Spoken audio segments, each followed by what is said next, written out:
திருவாரூர் பிப்13 தேசிய ஊரக வேலை திட்டத்தை திமுக அரசு சீர்குலைக்க முயல்வதாக கூறி அதனை கண்டித்து திருவாரூர் ஊராட்சி ஒன்றிய அலுவலகம் முன்பு முன்னாள் அமைச்சர் இரா காமராஜ் எம்எல்ஏ தலைமையில் அதிமுக கூட்டணி கட்சிகள் சார்பில் கண்டன ஆர்ப்பாட்டம் நடைபெற்றது. இந்த ஆர்ப்பாட்டத்திற்கு அதிமுக மாவட்ட செயலாளர் முன்னாள் அமைச்சரும் நன்னிலம் சட்டமன்ற உறுப்பினருமான இரா காமராஜ் பெட்டி தலைமை வகித்தார். இந்த ஆர்ப்பாட்டத்தில் பாரதிய ஜனதா கட்சி மாவட்ட தலைவர் வி. செல்வம், அம்மா மக்கள் முன்னேற்றக் கழகம் மாவட்ட செயலாளர் எஸ். காமராஜ், தமிழ் மாநில காங்கிரஸ் கொள்கை பரப்பு செயலாளர் கரிகாலன், பாட்டாளி மக்கள் கட்சி இளைஞரணி செயலாளர் சிவக்குமார், வளரும் தமிழக கட்சி இளைஞரணி செயலாளர் பாவா, தமிழக மக்கள் முன்னேற்றக் கழகம் மாவட்ட பொருளாளர் கனகராஜ், அதிமுக நகர செயலாளர்கள் திருவாரூர் ஆர். மூர்த்தி, கூத்தாநல்லூர் ராஜசேகர், ஒன்றிய செயலாளர்கள் பி. மணிகண்டன், ஜி. செந்தில்வேல், மாவட்ட பொருளாளர் ஏ.என்.ஆர். பன்னீர்செல்வம், மாவட்ட அண்ணா தொழிற்சங்க பேரவை செயலாளர் எஸ். கலியபெருமாள், மாவட்ட வர்த்தக அணி செயலாளர் ரயில் பாஸ்கர், மாவட்ட தகவல் தொழில்நுட்ப பிரிவு செயலாளர் வி. சின்னராஜ் உள்ளிட்ட கூட்டணி கட்சி நிர்வாகிகள் கலந்து கொண்டனர்.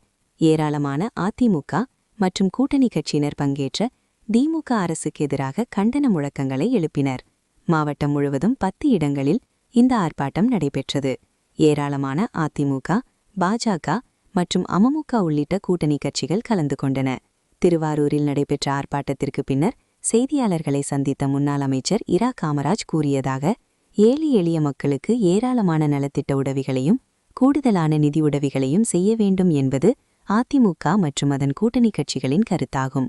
மக்களுக்கு போகும் பணத்தை தடுக்கும் எண்ணம் அதிமுக மற்றும் அதன் கூட்டணி கட்சியினருக்கு கிடையாது. முதலமைச்சர் தவறாக சொல்கிறார்.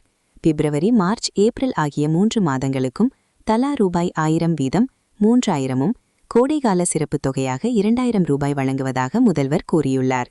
இவரது ஆட்சியில் கடந்த 5 ஆண்டுகளாகவே மே மாதம் வந்தது. கோடைகாலமும் இருந்தது. இதற்கெல்லாம் ஏன் நிவாரணம் கொடுக்கவில்லை? மாறாக அரசு பணத்தை தேர்தல் பணிகளுக்கு பயன்படுத்துகிறார் என்பது சரியானது. நடைபெறவுள்ள சட்டமன்ற தேர்தலில் அதிமுக கூட்டணி அதிக இடங்களில் வென்று ஆட்சியை பிடிக்கும். இவ்வாறு முன்னாள் அமைச்சர் இரா காமராஜ் தெரிவித்தார்.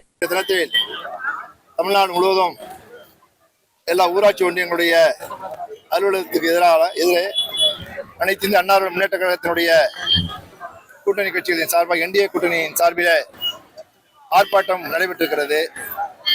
தேசிய ஊரக வேலை உறுதி திட்டத்தை குலைக்கிற வேலையில் ஈடுபடுகிற திமுக அரசை கண்டிக்கிற வகையிலே தான் இந்த ஆர்ப்பாட்டம் இன்றைக்கு நடைபெற்றுக் கொண்டிருக்கிறது.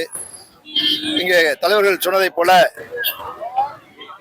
தேசிய ஊரக வேலை உறுதி திட்டத்தை நாங்கள் ஆட்சிக்கு வந்தால் 150 நாட்களாக உயர்த்தி தருவோம் என்று ஸ்டாலின் அவர்கள் தன்னுடைய தேர்தல் அறிக்கையில் சொன்னார்கள். ஆனால் அந்த வேலையை முழுமையாக நின்று போகிற அளவில் எந்த இடத்திலையும் முழுமையாக வேலை வழங்கப்படவில்லை. வேலைக்கு உரிய சம்பளத்தையும் அவர்களால் வாங்கி கொடுக்க முடியவில்லை. மத்திய அரசை கேட்கிற பொழுது அதுக்கு உரிய ஆதாரங்களை வழங்கவில்லை என்று மத்திய அரசு சொன்னது. 2999 கோடி ரூபாயை ஓராண்டுக்கு முன்னால அந்த பணிகளில் ஈடுபட்ட தொழிலாளர்களுக்கு பாக்கி வைத்திருந்தார்கள். அதனை பாரத பிரதமர் மோடி அவர்களையும் உள்துறை அமைச்சர் அமித்ஷா அவர்களையும் சந்தித்த கழகத்துடைய செயலாளர் புரட்சி தமிழர் எடப்பாடியார் அவர்கள் நேரில் செல்கிற பொழுது சந்தித்தார்கள். சந்தித்து இது போன்ற இந்த பணம் வர வேண்டியிருக்கிறது, 2999 கோடி ரூபாய் வர வேண்டியிருக்கிறது, மக்கள் கஷ்டப்படுகிறார்கள் என்று சொன்னவுடன் உடனடியாக பின்னாலே தான் அந்த பணம் மக்களுக்கு வழங்கப்பட்டது. ஆனால் அதற்கு பின்னால் மாண்புமிகு பாரதத்தினுடைய பிரதமர் அவர்கள் இந்த வேலை திட்டத்தை 100 நாள் வேலை திட்டத்தை 125 நாட்களாக உயர்த்தி ஒரு சட்டத்தை கொண்டு வந்தார்கள். 125 நாட்களாக 100 நாள் வேலை என்பது 125 நாட்களாக இனிமேல் உயர்த்தப்படும். சம்பளம் உடனுக்குடன் வழங்கப்படும். சம்பளம் வழங்குவதில் டிலே என்று சொன்னால் வட்டியோடு வழங்கப்படும் என்று மாண்புமிகு பிரதமர் அவர்கள் அறிவித்து விட்டார்கள். அதுக்கு பின்னால் அண்ணன் கழகத்தினுடைய பொதுச் செயலாளர் முன்னாள் முதலமைச்சர் வருங்கால முதலமைச்சர் எடப்பாடியார் அவர்கள் அதிமுக கூட்டணி ஆட்சிக்கு வருகிற பொழுது நாங்கள் 125 நாளை 150 நாட்களாக உயர்த்துவதற்கு மத்திய அரசிடம் கோரி அதனை மக்களுக்கு 150 நாட்களாக உயர்த்தி கொடுப்போம் என அண்ணன் அவர்கள் சொல்லியிருந்தார்கள். இதனை எல்லாம் மறைக்கிற வகையில், இதனை திசை திருப்புற வகையில் 100 நாள் வேலையை நிக்க போகுது, 100 நாள் வேலையை நிக்க போகுது என்கிற பிரச்சாரத்தை எங்க பார்த்தாலும் கலப்பி கொண்டிருக்காங்க. எனவே 100 நாள் வேலை நிக்காது. 100 நாள் வேலை 125 நாட்களாக இன்றைக்கு உயர்ந்திருக்கிறது. அது வருங்காலத்தில் 150 நாட்களாக உயர்த்தப்படும் என்பதை மக்களிடத்தில் தெரியப்படுத்துகிற வகையிலையும், இந்த பொய்யை தமிழ்நாடு முழுவதும் பரப்பிக் கொண்டிருக்கிற திமுகவை கண்டிக்கிற வகையிலையும் இன்னைக்கு மிகப்பெரிய ஆர்ப்பாட்டம் மாவட்டத்தில் மட்டும், திருவாரூர் மாவட்டத்தில் மட்டும் 10 இடங்கள்ல நடைபெற்றிருக்கிறது, வெற்றிகரமாக நடைபெற்றிருக்கிறது. சார், இப்ப மகளிர் உரிமை தொகை முன்பணமா அந்த 5000 ரூபாய் பணத்தை போட்டுருக்காங்க. கோடைக்கால நிதியா 2000 ரூபாயும் 3 மாசத்துக்குள்ள 1000 ரூபாயும் 3000 ரூபாய் 5000 ரூபாய் போட்டிருக்காங்க. ஆமா, இதை வந்து நீதிமன்றத்துல போய் தடுப்பாங்க. அதற்காக தான் நிறைய பண்றோம். நீதிமன்றத்துக்கெல்லாம் யாரும் போலங்க. தவறான தகவலை சொல்கிறார் முதலமைச்சர். மக்களுக்கு போக போற பணத்தை எதிர்த்து என்டிஏ கூட்டணியில யாரும் நாங்கள் நீதிமன்றத்துக்கு செல்ல மாட்டோம். மக்களுக்கு பணம் வர வேண்டும் என்பதுதான் இந்த அரசாங்கம் வாக்குறுதிகளை நிறைவேற்றி மக்களுக்கு பணம் கொடுக்க வேண்டும் என்பதுதான் எங்களுடைய நிலைப்பாடு. அதை தவறாக முதலமைச்சர் இதை போல ஒரு கருத்தை சொல்லி இன்றைக்கு பிப்ரவரி மாதம், மார்ச் மாதம், ஏப்ரல் மாதம் இந்த 3 மாதத்துக்குரிய பணத்தை சேர்த்து அதோடு தேர்தலுக்காக இந்த கோடை காலத்திற்காக 2000 என்று 5000 பணத்தை எல்லோருடைய கணக்கில் ஏற்றி இருக்கிறார்கள். ஏன் போன வருஷம்லாம் கோடை வந்துச்சுல, 5 ஆண்டுகளாக கோடை வந்து கொண்டுதான் இருக்கிறது. இது தேர்தலுக்காக முழுக்க இது தேர்தலுக்கான பணத்தை வந்து மக்களுக்கு இன்னைக்கு போட்டிருக்காங்க. சார், அரசு பணத்தில் வந்து திமுக தேர்தல் செலவு செஞ்சிருக்குன்னு சொல்லிட்டு அன்புமணி இன்னைக்கு சொல்லியிருக்காரு. அதான் உண்மை. அரசு பணத்துல இதை வந்து மக்களுக்கு ஒரு பணம் கொடுப்பதை போல ஒரு மிகப்பெரிய மோசடியை இந்த ஆட்சி செய்திருக்கிறது, இந்த அரசாங்கம் செய்திருக்கிறது. முதலமைச்சர் அறிக்கை விட்டுருக்காங்க.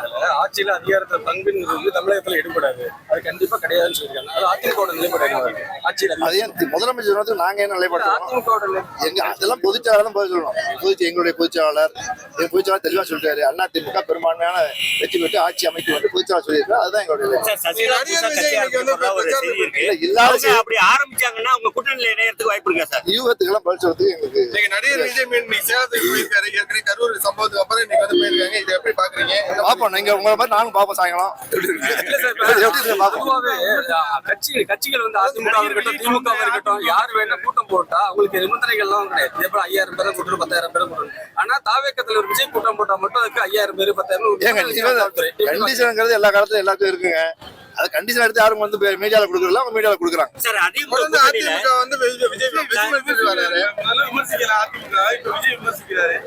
அதிமுக விமர்சிக்கிறார். அதே அளவுல விஜய் கடுமையாக விமர்சிக்கிறாங்க. ஏற்கனவே விமர்சிக்காம நீங்க இப்ப நீங்களும் விமர்சிக்கிறீங்க. விமர்சிக்கல, எங்களை விமர்சித்தா நாங்கள் விமர்சிப்போம். சார், அதிமுக கூட்டணியில அதிக சீட்டு பெறும்போதுதான் நாங்க இந்த ஆட்சி அதிகாரத்தை பத்தி பேசணும்னு சொல்லிட்டு நயனா நாகேந்திரன் சொல்லி